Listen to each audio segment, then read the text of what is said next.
In our Parshat Eikev, Moshe says to the Jewish people, Kol ha-mitzvah asher anochi mitzabecha hayom tishmun lasot.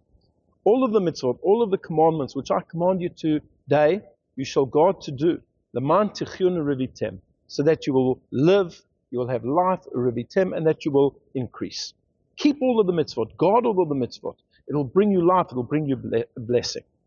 What's interesting here is that the Torah doesn't say kol ha-mitzvot in the plural, all of the mitzvot. It says it in the singular, kol ha-mitzvah. And Rashi brings from our sages an interpretation that a person who starts a mitzvah should complete it. In other words, kol ha-mitzvah, do the entire mitzvah. Don't just do part of it. If you begin it, then make sure to finish it. There are some mitzvot which are completed quite quickly. The shaking of the lulav and etrog. You pick it up, and once you say the blessing, you pick it up, you've done the mitzvah. Lighting Shabbat candles, lighting Hanukkah candles, they're relatively quick. But there's some mitzvot that go over a long period of time. Let's take example, learning Torah. Now, learning Torah is endless, as we say every morning. Ein lashir, it has no measurement. But let's say a person decided, you know what, I'm going to learn this tractate, this part of the Talmud. He says, I'm going to learn, for example, tractate Brachot, the first tractate of the Talmud, which speaks about the laws of blessings and prayers and saying the Shema, etc. I'm going to learn it and I'm going to finish it. And he starts that.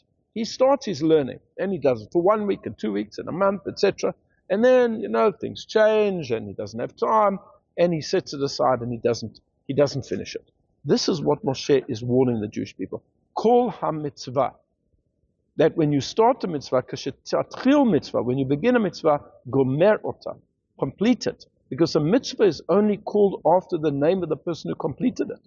And one of the proofs of this is a mitzvah which Moshe did. Moshe was the one who found the body of Joseph in Egypt, and he took it out. He took it out when the Jewish people went on the Exodus, because Joseph had made his brothers take an oath that one day when they would get out of Egypt, they would take his body and bury it in Israel. And Moshe remembered this, and he was the one who found the body, and he extracted it, he exhumed it, and he took it with in the wilderness. But as we know, Moshe never came into the land of Israel. So when we look in the book of Joshua, it says that the Jewish people took the body out of Egypt and buried it. Why doesn't it mention men? Moshe. The reason why it doesn't mention Moshe is because he didn't finish the mitzvah. He started it, but he didn't finish it. Always try to finish your commitments. If you take something on, remain dedicated to the task.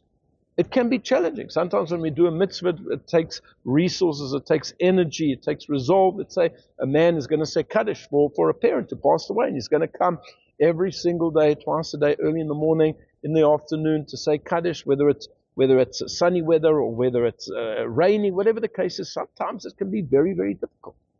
If you take on to do the mitzvah, finish it. We live, unfortunately, in a generation where people just don't live up to their commitments. They promise something and they don't deliver. Says Moshe, do you want life? Do you want increase? Do you want blessing? Take on a mitzvah and complete it. I wish you all a Shabbat Shalom.